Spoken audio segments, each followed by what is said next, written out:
Hello, everyone. Thank you for joining today our webinar. My name is Sibel Dasti. I am one of the managers in the international recruitment team at INUNI, which is a sister company of Global University System.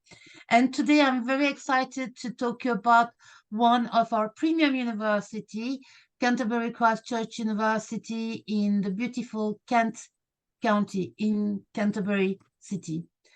Today we will be discussing the pathway programs, and I am happy to introduce you actually our panelists. So we have actually Richard Davey, who will be joining in a little short time, and live we have Martin Spear, who is actually the head of the International Foundation Program and the professional courses in academic English skill. So welcome, Martin. Hello there.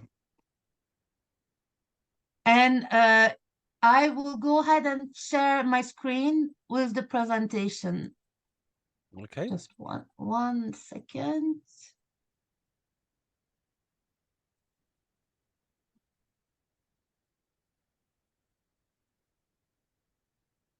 Here we go. Okay, so if we move on to the first slide, please. Okay, so this is the outline of what we'll be talking about this afternoon. I'll be focusing on the first two courses on that list, the International Foundation Program and the pre-sessional course in academic English skills. And Richard Davey, he'll be along in a few minutes, and he'll be talking about the other courses on that outline slide. Next slide, please. So as you've already heard, my name is Martin Spear, and I'm the course director of the IFP and the pre-sessional course. Next slide, please. And this is who you'll be seeing in a few minutes. Richard Davey, he's the centre's international lead. Next slide, please. Okay, so let's first focus on the IFP. By the way, to give you an idea of the landscape of Canterbury, this is actually a photograph. I hope you can see it on your screens or smartphones or tablet. This picture is taken from Fisher Tower, and it's looking north towards the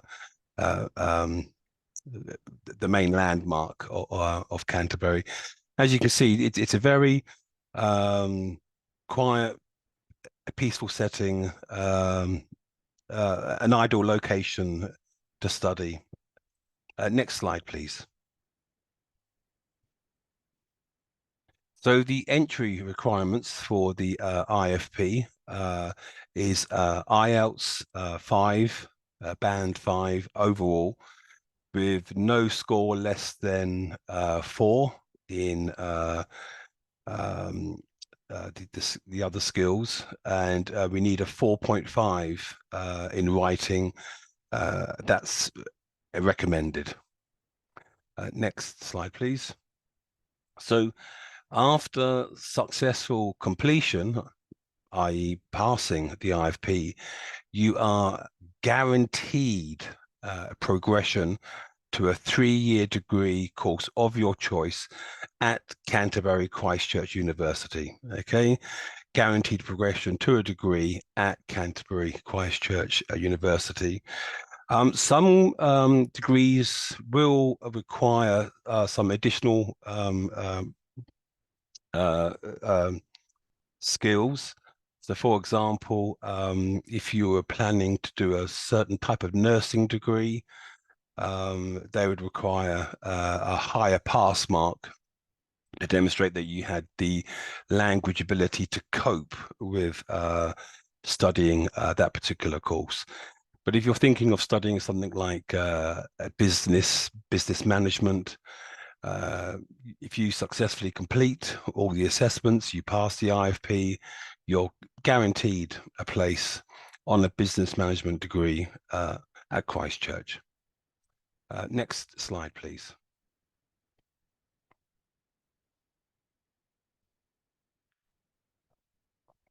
Okay, so you might be wondering, why has Martin,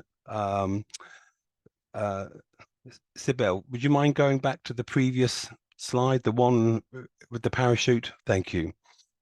So you might be wondering, why has Martin got this picture of somebody falling from the sky with a parachute? With, you know, International Foundation Program pointing at the parachute. Well, it's to try to get across this idea of landing softly. Okay, so if you were to do a business management degree without a foundation, that could be quite a hard landing. Okay, and there's a strong possibility that you would struggle with the academic requirements. What it is to study at a UK university, it could be very different to what it is to studying, whether it be in China, Bangladesh, or Pakistan, or wherever else in the world. So this idea of the parachute, that's what the IFP is, because as you float gently to the ground, in that time, that's when you'll learn about the skills of what is the structure of an essay. How do I include references from other sources to support my ideas? The IFP gives you the opportunity to avoid a hard landing, so you kind of you have a soft landing into day one of your 3-year degree course. Next slide, please. Kay, this is the student in the picture here.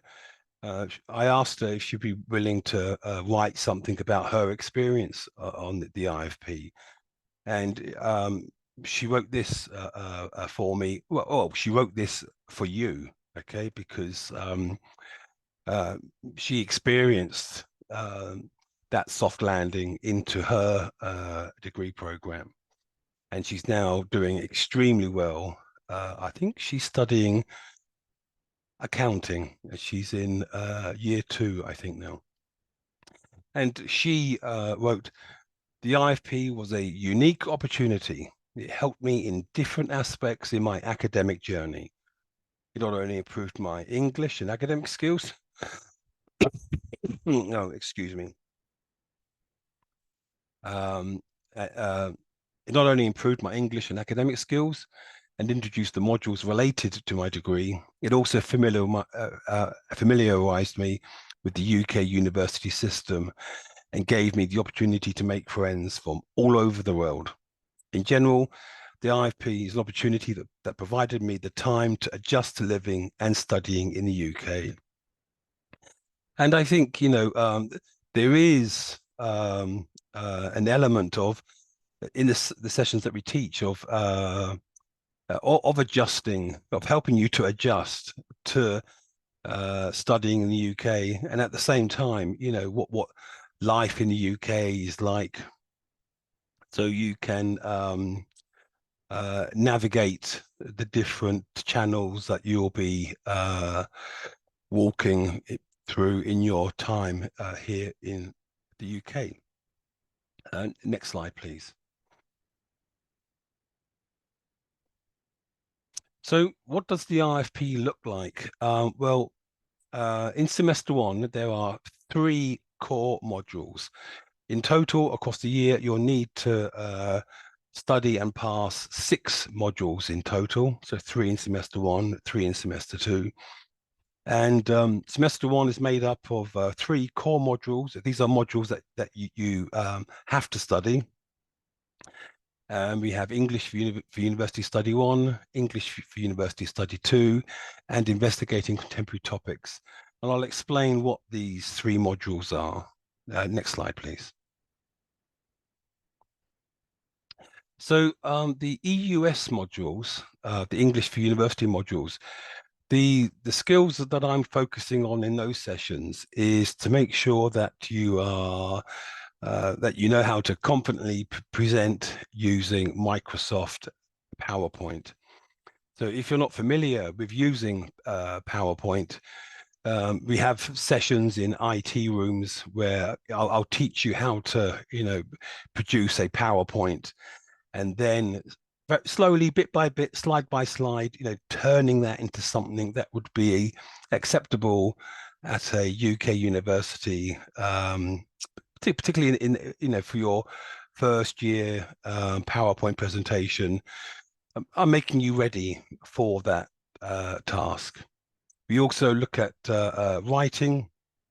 So, as I mentioned earlier, the referencing system that we use here in the UK, the structure of the essay, the structure of a paragraph, making sure that you've got the skills to produce work that will get you through that first year of your degree in particular. Next slide, please. We also do poster presentations. These are becoming quite popular. For those of you going into a kind of business world, a poster presentation seems to be quite the thing at conferences.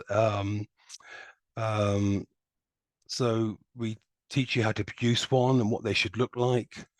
And also seminar skills. One of the assessments is taking part in an academic discussion.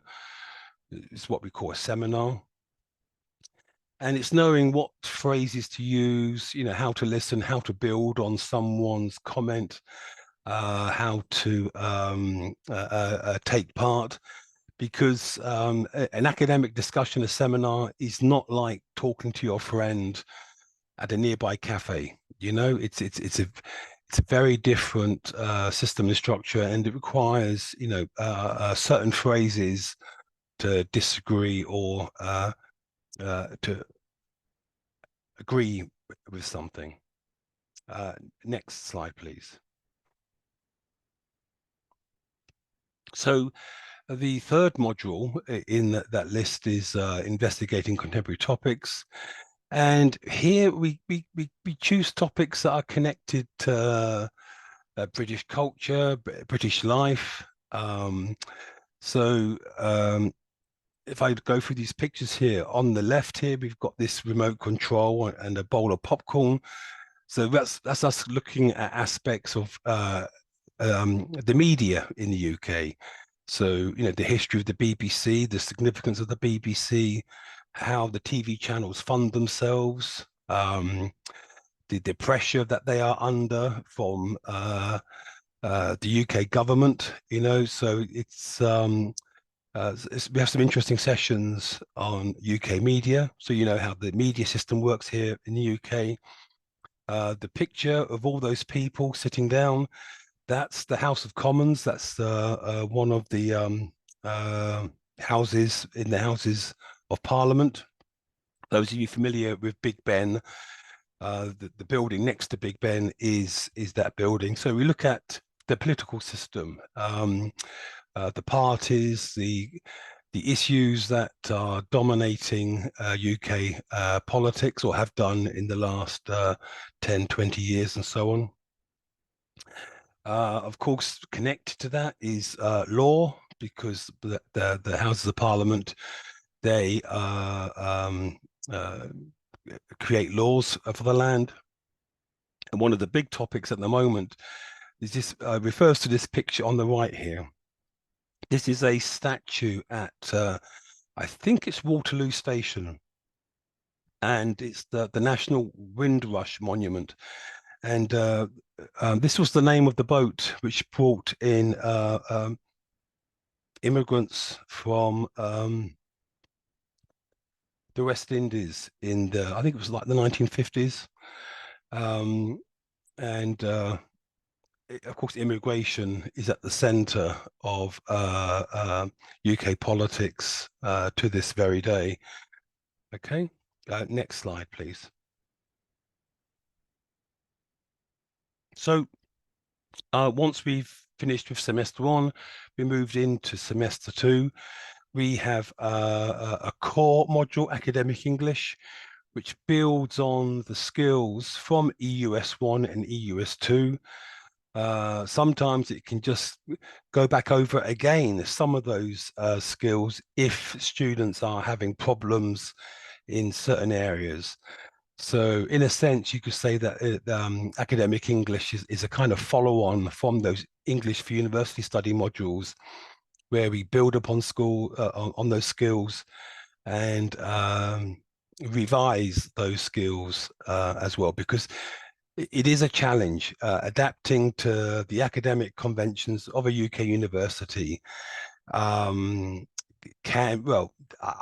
can see it with some students, it can be a challenge. So these modules are there to kind of make sure that those are getting through to you.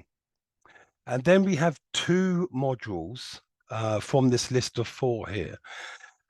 Most students will be certainly doing exploring management and organizations. That's more of a business studies type of module. So the language, ideas, knowledge that you need for business at a foundation level, that will be taught in that session. If you're going in a more media, social science direction, you'll be doing the Exploring Humanities and Social Sciences module. That looks at relationships, family, and a closer look at media in those sessions. And then we have Exploring Science and Technology, and then experiencing a specific academic subject. The last one is something that you will observe another module on another course. You don't do their assessments. You would do the IFP's assessments.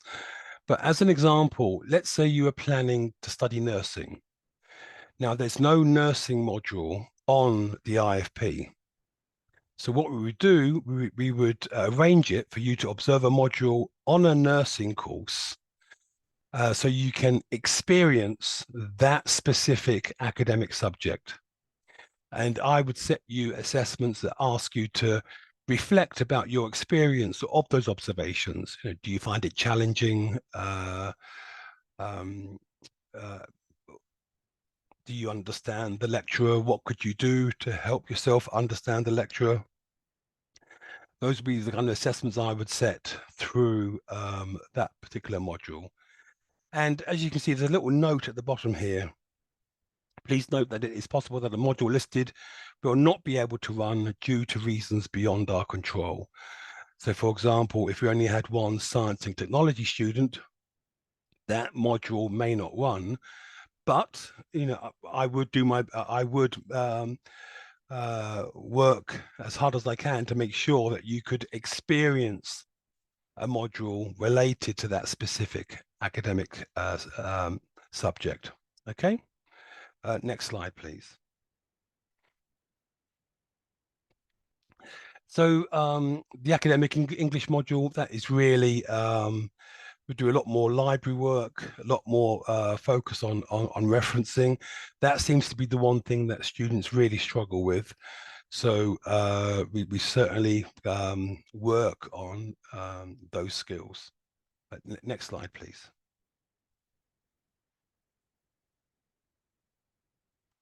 I feel I'm beginning to repeat myself. So yeah, so this module would enable students to develop an understanding of those main concepts and analytical tools associated with the study of workplace organizations.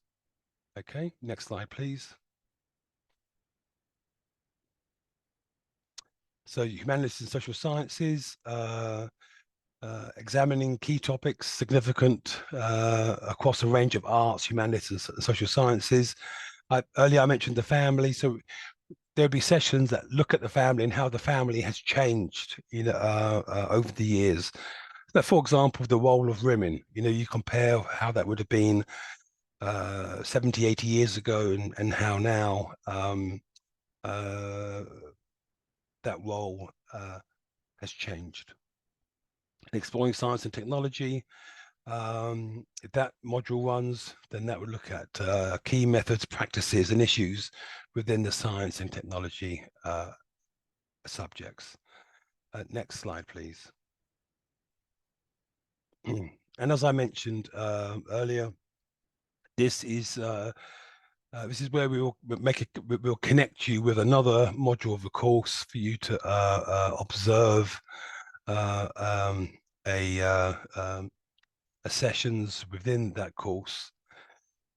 This word here, you can see, typically this may involve auditing. Okay, auditing is one of those university words that we don't use in real life. When you see auditing, it means observing. Okay, but we will kind of organize it for you to audit, to observe some sessions, but you don't do their assessments, you do the IFP's assessments. Okay, next slide, please. Okay, so now we're moving on to the pre-sessional. So whereas the IFP runs from September to May the following year, the pre-sessional course in academic English skills takes place during the summer. I just need to take some water. Excuse me, please.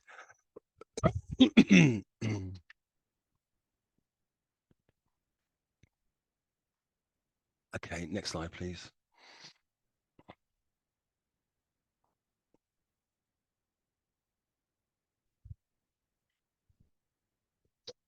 Oh dear.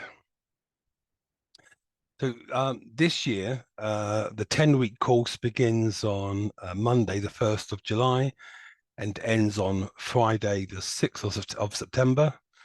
And the 6-week course begins on Monday, the 29th of July, and ends on Friday, the 6th of September. So that's this year's course dates. Next slide, please. So entry level for the 10-week pre-sessional, band 5 overall, with a minimum of 4.5 in all elements. And the 6-week pre-sessional is a little bit higher. We would like 5.5 overall, with nothing below 5 in all elements. The reason for that is because the 6-week pre-sessional is much more, it's more of a sprint. Okay, it's you need to be running at a slightly higher level of English skills to cope with the material that we will be handing over to you. Next slide, please. And like the IFP, the pre-sessional is designed for that soft landing as well. Okay, so you've got like a band 5, that 10-week course will give you enough material and knowledge so you can start your course without hitting the ground so hard. Next slide, please. And this is a pre-sessional student from last summer, Katone. She went on to study some first-year modules here at Christ Church. And this is a comment that she gave me. Learning the referencing system and how Blackboard works before the main course began in September was what I appreciated on the pre-sessional course. There are so many things we must do in September with the modules we take. It'd have been so different if I hadn't known anything about them in advance. So the referencing system, and Katoni speaks a good level of English, So even for her, those 10 weeks in the summer helped her to cope with referencing when her course started in late September. If you're not sure what Blackboard means, Blackboard is what we call a virtual learning environment. And what that essentially means is a location on the internet where I would upload documents like module handbooks, details of the assessments. If I produce any work like a PowerPoint in a session, I will put a copy of that on Blackboard. So Blackboard becomes a resource for you to find material from the sessions. It's also the area where you will submit your work. So if you write an essay or you produce a PowerPoint, you would upload it to Blackboard for me to grab the material and write some comments. Okay, that's what Blackboard essentially is. It is very complicated. The first time you see it, you don't know where anything is. But that's what the IFP is for. This is what the pre-sessional's for. So you're not left alone or struggling to find things. 10 weeks on the pre-sessional and Blackboard will be no problem for you. Okay. Next slide, please. So that the pre-sessional provides full-time intensive tuition in English language and the academic English skills that you need for university. The approach is skills and task-based. So we'll give you lots of tasks like, producing short presentations, writing a reflective journal. Reflective writing is writing about yourself, writing about your experience. And a bit like poster presentations, which I mentioned earlier, that's another common feature of a university assessment. And I think, at the moment, it's becoming even more popular as a way of assessing students, because you have to be quite specific about what you feel about something. You can't just type into ChatGPT, write a reflection for me, because it has to come from you rather than a more general piece of writing. So we'll teach you about Blackboard, how to use library search, how to use Turnitin. Turnitin is the software we use where you submit your work. Excuse me. Okay, next slide, please.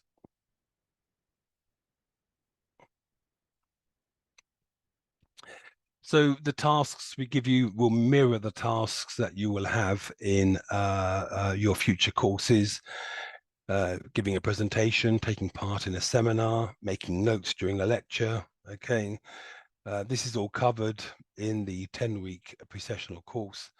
It is to a certain extent in the 6-week course, but it's much more condensed. Okay, next slide, please.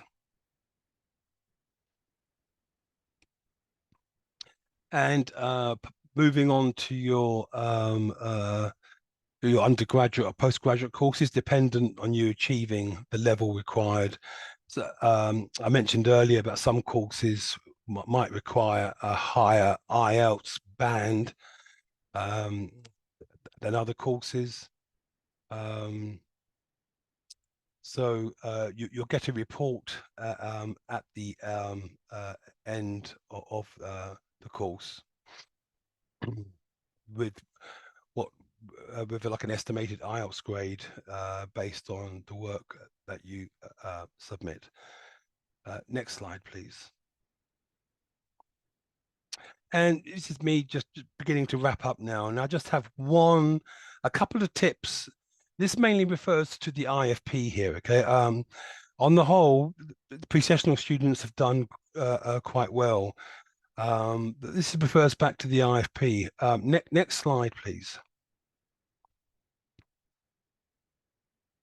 Okay, so in this in the center of this red circle here, you can see Canterbury located, and the what this red circle represents is about a 30-40 minute drive from the edge of that red circle into Canterbury.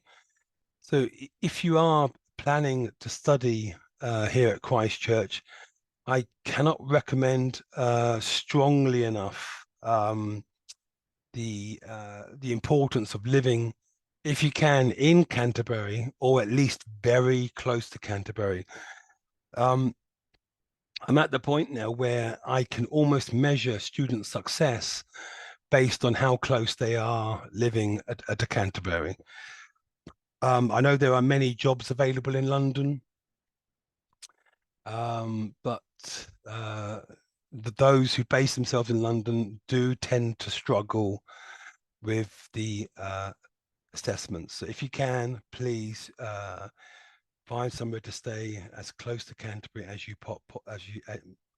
if you can, if possible. Next slide, please. And again, this refers to the IFP. You know, attitude is everything. Next slide, please. You know, the starting point for success is, you know, having that positive attitude to learning, wanting to learn, you know, excellent attendance.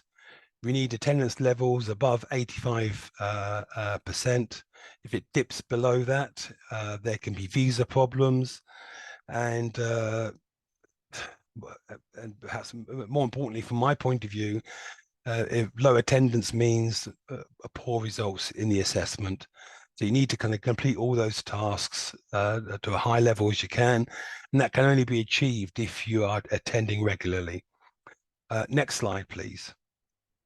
And the final tip is start reading. This is the golden key to success when studying at a UK university. Okay, you cannot succeed if you're not reading. So if you're not reading now, you know, just begin to make it a part of your daily routine. Just maybe 10 minutes a day initially, okay, and just build up a little bit. You've got to get in the habit of reading articles, chapters. For now, I don't care what you read, as long as it's in English, and you just start to make it part of your routine. Because believe me, that will pay you back in so many ways if you really want to succeed at university in the UK. Okay, apologies for my coughing and reaching out for water. I'm gonna switch my camera off now and my microphone and try to recover.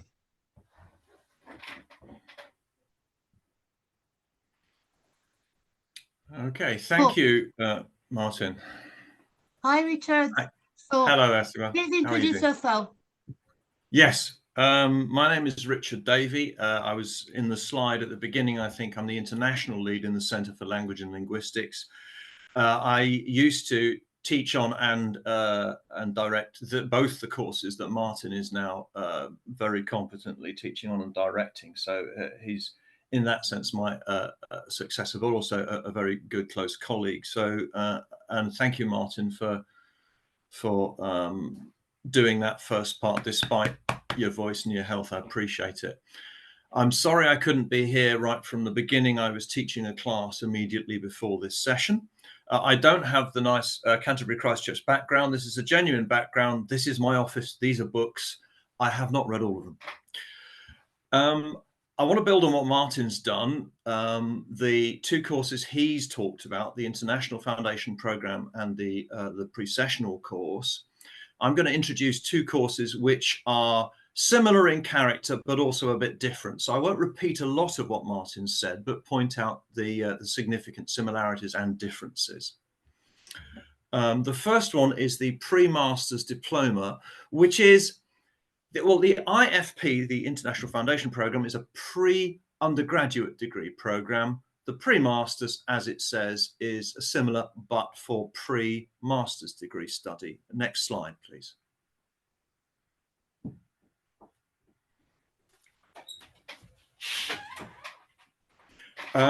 So I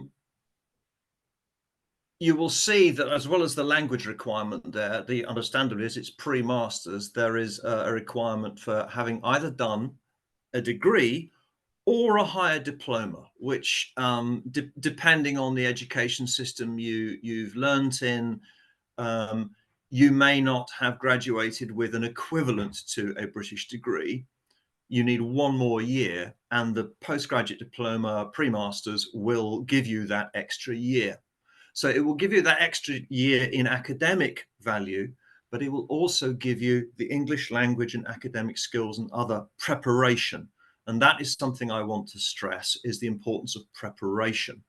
So I saw in the question and answer, somebody posted about doing an MA in games design, and they've already graduated. Congratulations, by the way. And they're going to do an IELTS test. Good luck with that. I hope you do very well. But you do want to ask yourself, not just you, but all of you want to ask yourself, okay, this is what I've done where I'm from, but I want to go to the United Kingdom, which is not probably where I'm from, and I want to study in another situation, in another environment, in another education system, in English. Am I fully ready to do that? This is the question you have to ask yourself. How prepared really are you? Could you go to the next slide, please?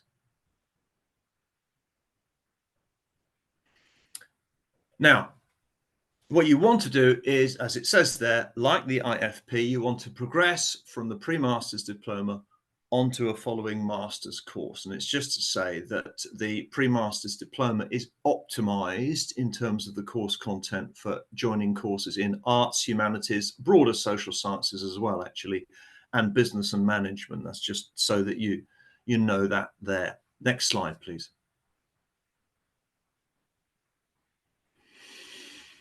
Now, I've talked about being prepared, and I want to stress the demands on you from a master's degree here. You will read large amounts of text, and you will have to read large amounts of text in a short time. The average length of a research article nowadays is between, depending, say 3,000 to 10,000 words. That's the kind of reading you might have to do week on week. You will need to research and write long assignments. 2,000, 3,000 words is quite a typical word length for an assignment. Have you written that kind of length of assignment before? 3,000 words. Have you done that? You will need to develop critical and reflective understanding and express that in your writing and in seminar discussion. Do you feel confident to do that? Have you ever had to do that already? And as it says there, you'll need to participate effectively in a classroom, either in discussions or to give presentations based on the writing, the reading, and so on that you've done. Have you done that? Have you done that much? So as it says there, have you done anything like this before? Are you prepared for that? Next slide, please. So the pre-master's diploma is like the IFP, like the pre-sessional. It's a way of ensuring, as Martin says, a soft landing. You can survive dropping out of an aircraft without a parachute, but you won't feel good. What you want to do is have a soft landing so that you are ready to go into action, if you like, when you land. That's what you need, the good landing. Next slide, please. So if we think back to the pre-sessional and the IFP that Martin introduced, those question marks that you can see there should actually be ticks, by the way, or crosses. The characters didn't translate into the format here. So the question marks are really just tick. Okay, so for the pre-sessional, we already know it gives you the language and academic skills you need over that period. Obviously, if you're participating in the pre-sessional, especially if you're resident here, living here in Canterbury, you're getting that access to life in the United Kingdom and to the culture and life in the university around you already. The IFP will give you those things, but it will also introduce you to your subject area as well, as Martin has already laid out. When do they take place? The pre-sessional is the summer only at the moment. The IFP is a sort of year-round course. Next slide, please. The pre-masters has the character of both of those things. It's the language and academic skills, it's the UK university life and culture, and it's an element of the subject preparation for masters as well. Next slide, please. So the pre-masters has a similar but different mix of modules, little courses within it, as does the IFP. It's now the English you will need for graduate, postgraduate level study. By the way, graduate in American English translates to postgraduate in British English. It means the same thing. So we are teaching you the academic skills you will need at the master's level and beyond. Therefore, the language level we're teaching you to is a higher level too. It's advanced academic writing, for example. We also cover a range of topics in different disciplines, a little bit like the IFP, but at a higher level to prepare you to think broadly and in different disciplines. Increasingly, study in master's level and study in a university anyway in the UK is multidisciplinary. You don't just do a sociology course and think only of sociology course. Business courses routinely include elements of sociology, economics, even anthropology. You've got to get used to thinking of different issues in different ways. And then an important element is cross-cultural communication. Not only because you're from one country and you're in another country, you're from one educational culture, you're in another educational culture. You are communicating over or between different cultures to which you belong and which you're now working. So we start to get you to think about those differences and how to communicate effectively across them. That's going to not only just help your everyday life, it helps your academic work as well. So in sum, the pre-masters is like the IFP, but it's for master's level study. Next slide, please.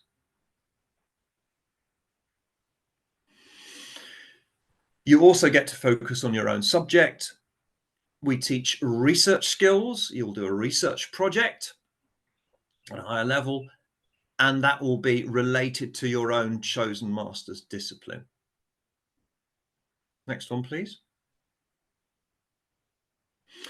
The extended masters is essentially a slightly different version, a slightly longer version of a master's degree that you are already going to join. And again, this may be relevant to the person who posted in the Q&A about doing a master's in games design. This may be relevant to you. Next slide, please. So the extended masters includes a summer preparation phase before the masters start in September. And at the moment, it exists for those 5 MA courses. I will talk about one of them in slightly more detail later to illustrate something about the structure of master's courses, but it's those 5 courses for which the master's exists. Next slide, please.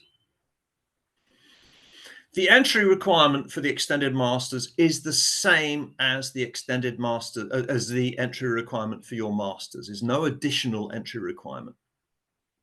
And in fact, you enter the UK on the same visa. You don't have to reapply, you don't have to change visas. It's simply an extended period before your main master's program starts. Next slide, please. Again, you've seen this picture before, but it's still important. It's the soft landing. I'll come back to the significance of that in a moment. Next slide, please. So yeah, as you can see along the bottom there, the extended masters, like the pre-masters, gives you the language and academic skills. It gives the UK life and university culture. It gives you an element of subject preparation, but it takes place in the summer. It runs alongside our pre-sessional, basically. But what it is it's giving you an opportunity. Thank you. Yes, that next slide would be good. Thank you very much. Cheers, Simon. So what it does do is it allows you to focus on your upcoming master's subject, to develop language in that subject area, to find out over more time about that master's degree that you're going to take and about the university systems that support you, like Martin mentioned Blackboard, but many other things you can explore in terms of the nature of the assignments that you will do on your master's and that kind of thing. That takes time. And ultimately, you are getting used to academic language, the university culture, the kinds of language, the kinds of teaching, the kinds of assessment, the kinds of reading, the kinds of everything that you will need to know about when you start your master's in September, in late September.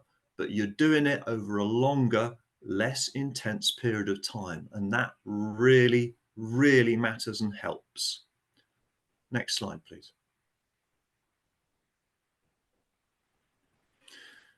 This is a quotation from an actual student on the MBA International, Said Hamza there. Can you just read that, please?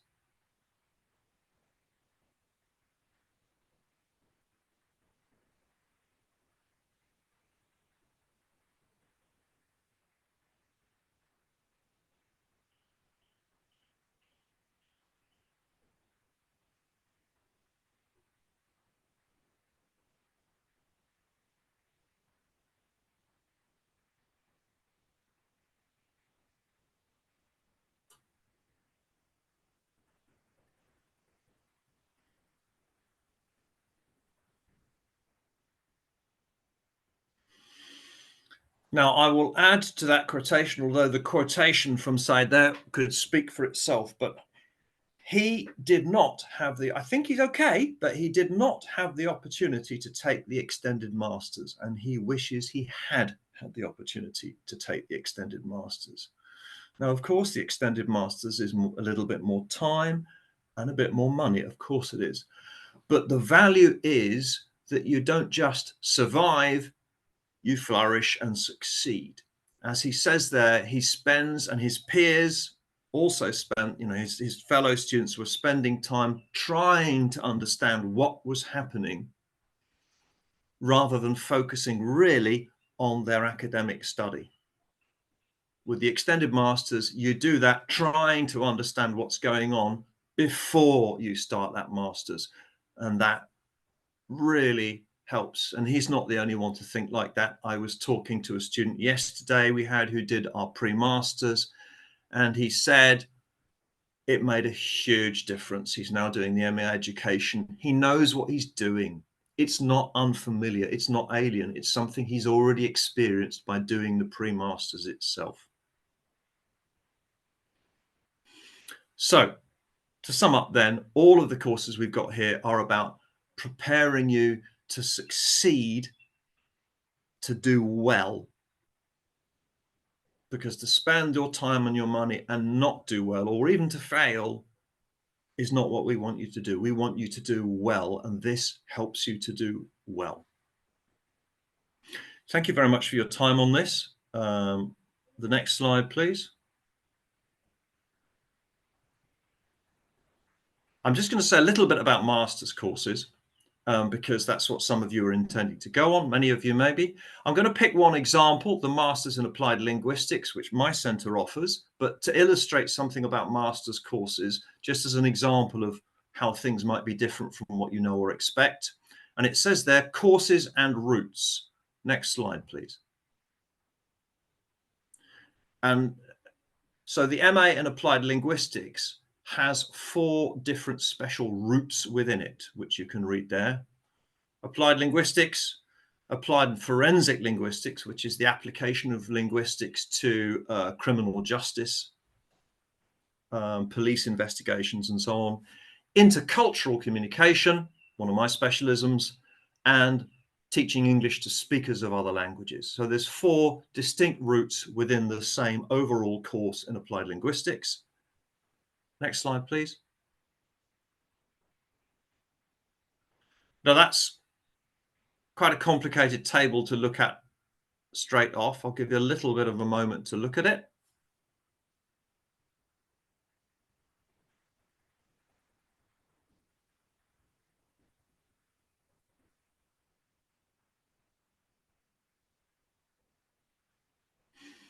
So most master's years are structured around 3 trimesters, 3 teaching periods going from September into August. And what you've got along the top there are the 4 routes within the overall Masters in Applied Linguistics. And what you don't have to understand the detail of that, but what you'll see from the colored bits is that there are modules that are shared between all the different routes. So everybody takes investigating language systems in the first trimester, September, finishing January. Everybody takes research methods in the second trimester, January to May. But different routes take different modules which are relevant to them. So all of the applied linguistics and the intercultural communication share the discourse and pragmatics module in the first trimester, whereas the people doing the teaching oriented masters explore English language teaching specifically, and so on. So it's a mixture of shared modules and subject specific things.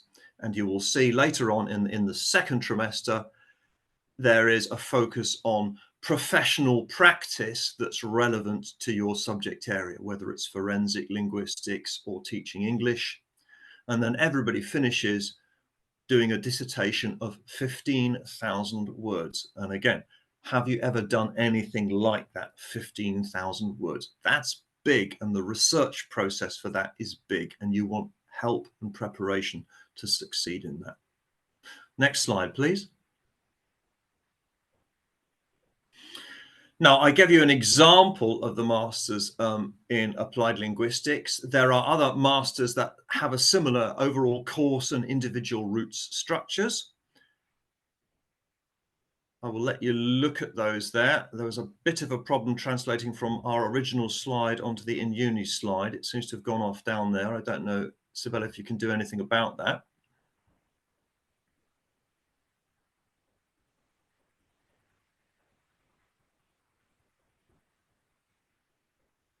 If you can't, don't worry, I can tell you what's missing. Not at, Richard, not at this moment, but we'll correct it when we That's share brilliant. with the audience. Thank you very much. It's not a big deal, don't worry, I can tell you what's missing. So we've got the master's course in creative and cultural industries, and you can see the different routes there. We have the master's in global public health, the master's in education, which has specialisms in general education, early childhood, and special educational needs and inclusion. And what's missing from the bottom is the international business courses, and there's an MBA international and which is a post experience. In other words, people who already have some relevant professional managerial experience, and then there's the pre-experience international business masters as well. So those 4 plus the MA in applied linguistics are the masters that have the extended masters options with them. Of course, we have other masters courses in Canterbury Christ Church University. They don't yet have the extended masters. But don't forget, you can still take a pre-masters program, or if you don't need to, or a shorter period, you can take the summer pre-sessional program. All of them will help you prepare to succeed and not just to survive. Next slide, please.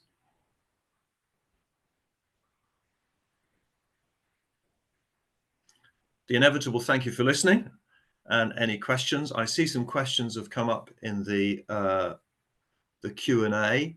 So do you want me to, myself or Martin, just to look at those directly ourselves, or are you filtering the questions and direct us to particular questions?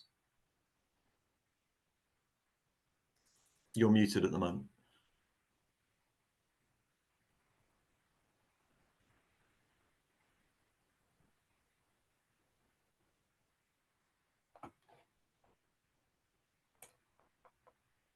Sybil, I can see that you're talking, but you're muted. This may be for another audience. I am sorry, here I am. So the first question was about the MA game design course regarding the IELTS. And I would like, if possible, for you to remind what kind of IELTS the student needs to take. So for International Foundation, I believe it's a UKVI IELTS. For the Yes, I pre-master believe degree. so. Yeah, Martin maybe can offer specifics on that. The general master's requirement is, I believe it's, I'll need to double check this, but I believe it's an overall equivalent to, I say equivalent to IELTS 6.5. Other kinds of evidence are accepted. You have to have a minimum of 5.5 in each band for a student route visa. And I believe the recommendation of 6 in writing. I'm saying overall because different masters may specify different scores depending on particular requirements. But it's that sort of overall level. Okay, and yes, you can forward your application to Canterbury Christ Church University for every evaluation. And once you have your IELTS score, we can complete your application. Can I say what about IELTS Sure. and similar exams? They're incredibly kind of expert and tightly designed tests of your English performance. And of course, you want to do well, you can get IELTS coaching or TOEFL or whatever exam you take and do as well as you can in the test. And what I hope is that that shows what your real level of English is. IELTS is one thing. Academic study in English in anywhere is another thing. And what you want to be confident is that you have not only a general English level, you know, reading level and ability to speak, but that you can apply, you can use that level of English knowledge effectively in academic study.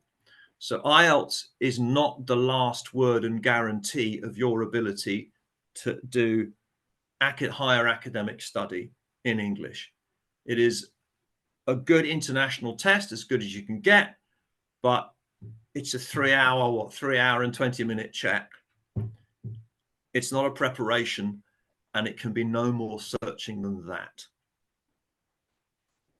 No, definitely. And I would like just to underline that Canterbury Christ Church University is one of our universities that offer a wide range of different tests.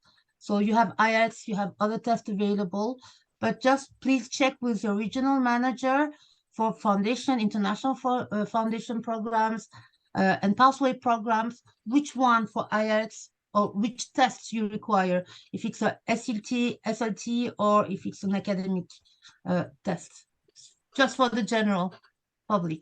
Okay, for the foundation program, how many percentage the student needs to meet his or her 12th degree grade? Yeah, I don't know what was meant by the 12th grade comment here. All I know is the IELTS band required for entry would be 5. I think it's more regarding the GPA requirement. So yes, in general, you should have the minimum requirement for your country to enter a bachelor degree, even if it's a pathway program. The International Foundation program, at the end of the day, is a program that will enhance your English and prepare you, but it's not, how do you say? It's not going to leverage if you have a bad GPA to have a good GPA. Am I correct, Richard? So, sorry, what was your exact last question? The International Foundation program or the pre-master program will not make up for a diploma that is actually under the requirement. You have to meet the academic requirements. Well,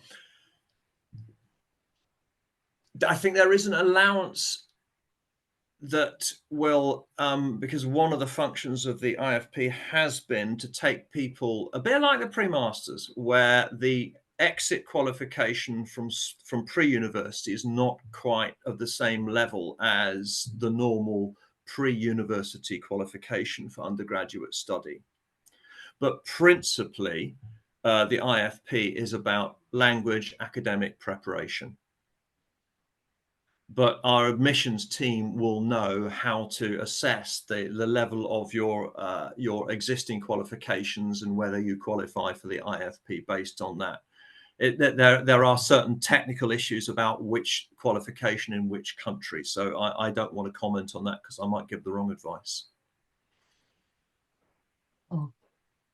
Okay. The fee structure of these programs. So I can, or Richard, would you like to answer this one? Maybe I can Yes. maybe I can talk a little bit Thank you, about Richard. Yeah. the fee structure. No problem. So for the International Foundation Program, the fees are 15,500, but remembering that we offer an international scholarship to our international students of £1,500. So this makes the final fee total as 14,000 for the International Foundation Program. For the pre-masters, it's £11,950. And for the pre-sessional, the 10-week program is £3,700. And the 6-week program is £2,200. Richard, can I believe therefore the extended masters is essentially the 10-week 3,000 on the added to the cost of your following master's course, if I'm right. I believe so, Richard. That's correct. Yes. Yeah. I have a question in between. For the pre-sessional English, students do need to be on campus or does not need to be on campus? It's essential that they have to be on campus.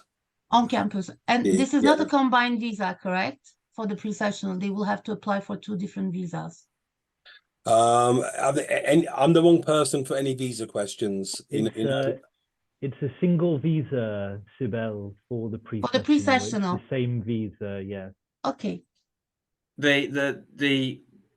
A point I want to make here is there'll be depending on your existing scores, there may be a conditionality about the pre-sessional. Some people take the pre-sessional because they haven't yet got, in fact, many people take the pre-sessional because they haven't yet got the right language level scores. They've got the right academic scores, but they haven't got the right language level scores to go directly to their master's program. It is perfectly possible to take the pre-sessional if you've already got your scores, but you very wisely say, right, I still need that preparation. So it's perfectly possible to take it. And then there is no condition. Your visa runs straight through because you've already met the requirements to enter your master's course. Okay, next question. As pre-sessional and IFP or pre-master to help international students to complete English requirements for main course and make student competent for bachelor or master's. If student completed excellent result, A-level or A in English at A-level grade 12, or completed a 4-year bachelor where English was the medium of instruction, would you exempt IELTS requirement? And I can reply to this question. There is no exemption of requirements unless for specific countries under specific condition. But if you are at the level of the pre-sessional or the pre-master, you will need to have a result to be for the admission team to be able to guide you properly to which program you need to go. So no, there is no exemption, even if your medium of learning was English before. Can I mention at this point, Sibel, if I may? Yes, sure. What a student I mentioned earlier who's now doing the MA in education, his university education, undergraduate education, had been in English medium. So in that sense, English was not a problem for him. In that sense, the value was specifically the language as used here, as used in academic study here, the methods of assessment and study here. That was the value of the pre-masters for him, which he spoke about to me yesterday. So if you're educated in English medium, good, of course that's going to help. but it's not the end of the story. Okay, next question. Thank you for all the information. One question for foundation, is it UKVI IELTS or academic IELTS? We replied to this a little bit earlier. So for international foundation year, you will need a UKVI IELTS. The initial deposit for international foundation program. So for the international foundation program, you're required to actually make a full payment before you start. The initial deposit for any program is £5,000. Great presentation, thank you. Is Punjab and Haryana acceptable? Unfortunately, we are not accepting application from Punjab and Haryana currently. Do you accept higher national diploma for pre-master program? Again, I would want our admissions to comment exactly on the qualification, but the intention of the pre-masters is it will take somebody who's not quite got the equivalent of a degree in the UK terms. So it will take somebody who's got, in our terms, what would be called a level 5 qualification, not a level 6 qualification. So it is that additional academic year that you may not have the equivalent of in your own educational background. Of course, we will also take people who do have a full degree on the pre-masters as well. Mm-hmm.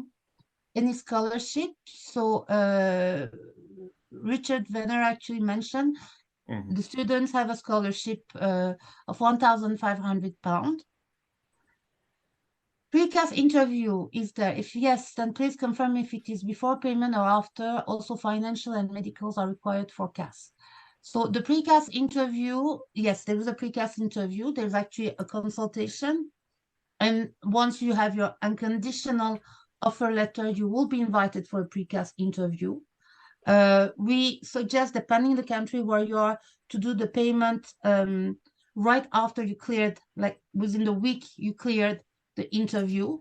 Please note that closer we're going to get to the deadline, it will be advisable for you to make the deposit payment, accounting that it will take up to a week to 10 days for any payment internationally to arrive to Canterbury Christ Church University and be credited for the compliance team to issue your CAS. And yes, you will need your financial and medical document required for the CAS. Is IELTS also compulsory for Nigerian?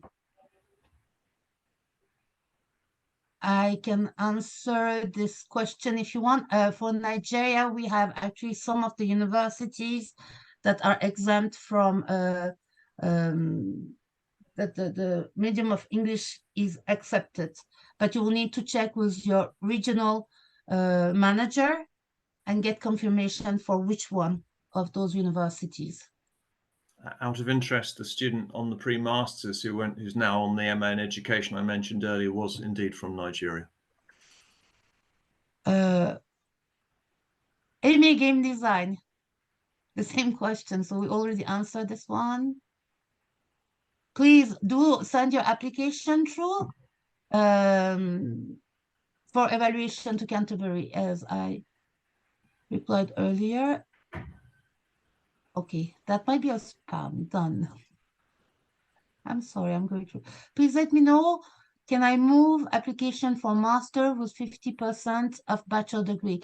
It will depend on which country you are from. Every country has different requirements depending on their bachelor degree, and so please send the country you are in so I can try to give you a more detailed answer. Thank you for explaining the fee structure for the foundation program. How many percentage the student needs on the 12th grade? We answered this one. You have to check the requirements for the bachelor degree and meet them, or to be able to anyway enter a foundation program. going to SLT Secure English Test. Yes, SLT Secure English Language Test is accepted. Again, from Nigeria. I'm trying to go quickly to the questions so I don't use too much of your time. For Nigeria, yes, please check with your local business development manager for exactly which university are accepted. So I have a student who completed his 12th degree on 2017 and it completed his degree because of injury. Completed his degree due to injury, so he's planning to do a degree. So is he eligible or not? Please let me know. So I guess this is for the study gap. It's more a study gap question. So will a student that wants to go into a bachelor degree 5 years later can come and join an international foundation or a bachelor degree? Oh, you mean after a period of out of education and Yes. coming back? Well, after a study gap, coming back. Yeah. In academically, I don't think that's an issue unless there was something to do. If you were on a certain sort of professional oriented degree, maybe nursing or something like that, and there was an interruption in your professional experience, but those kind of applications are handled separately in case by case. There is a lifetime for your English language tests, I believe. If you last took an IELTS 10 years ago, I don't think that would It's 2 count. years. It's 2 years. Yeah, it's 2 years for IELTS, isn't it? Again, I will refer back to the Nigerian student I was talking to on the who'd done the pre-masters, now on the MA in education. He graduated in 2017.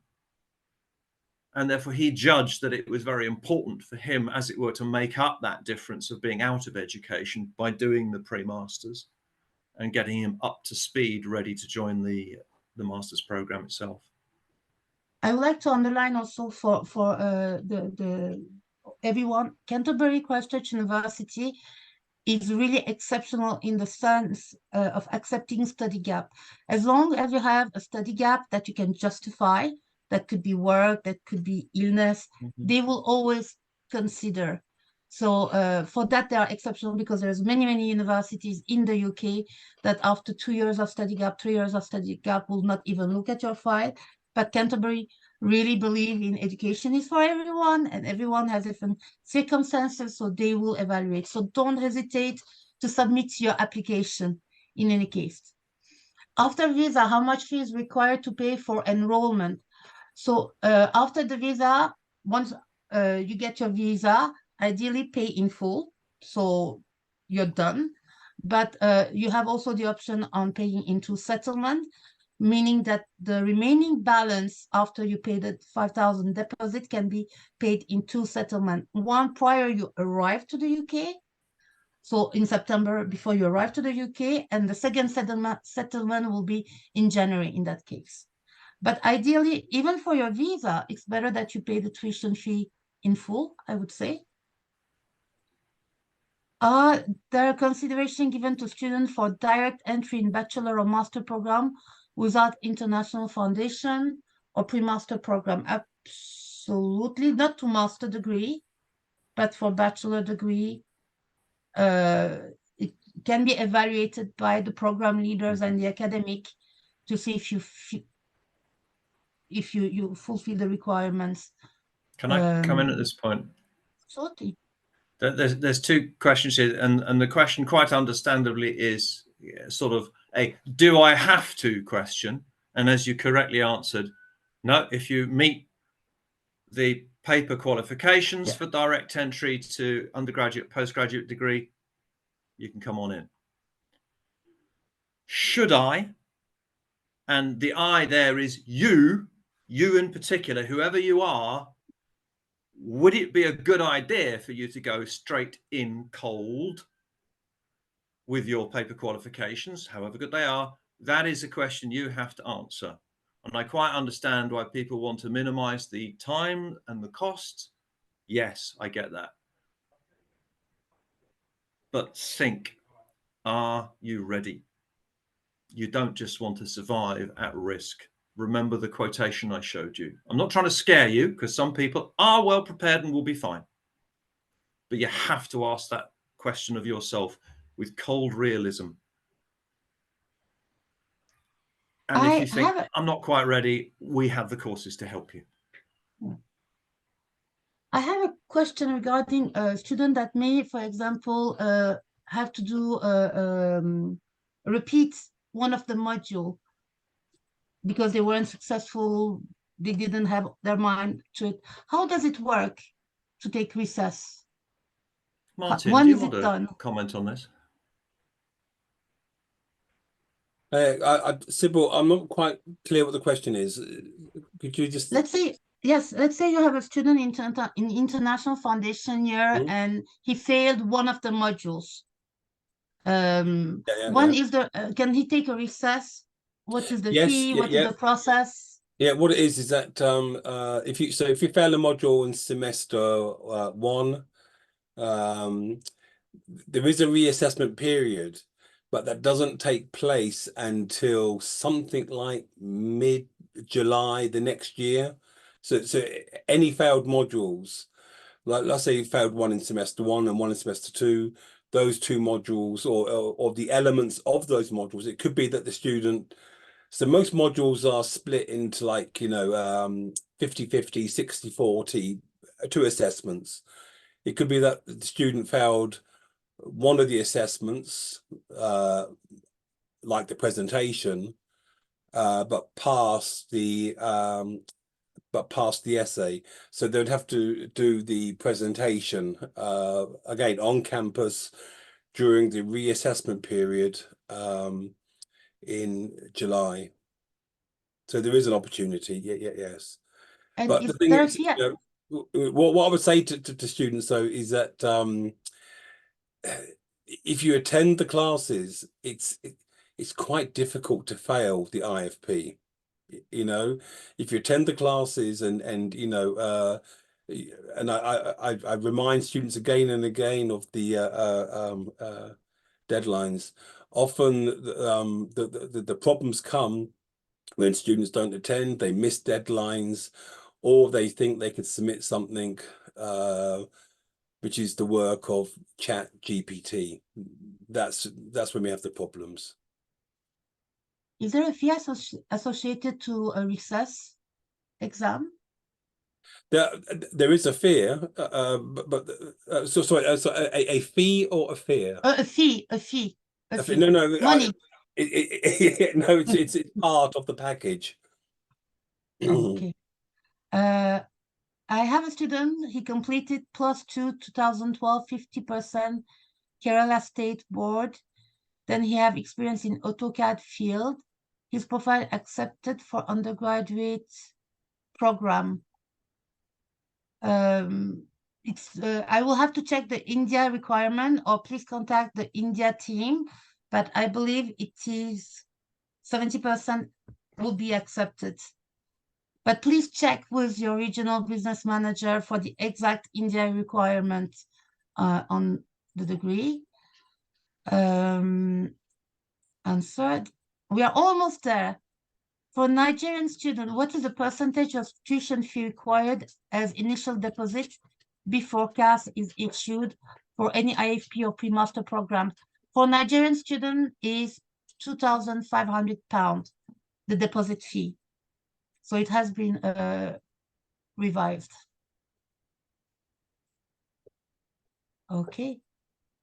I think we are done with all the questions.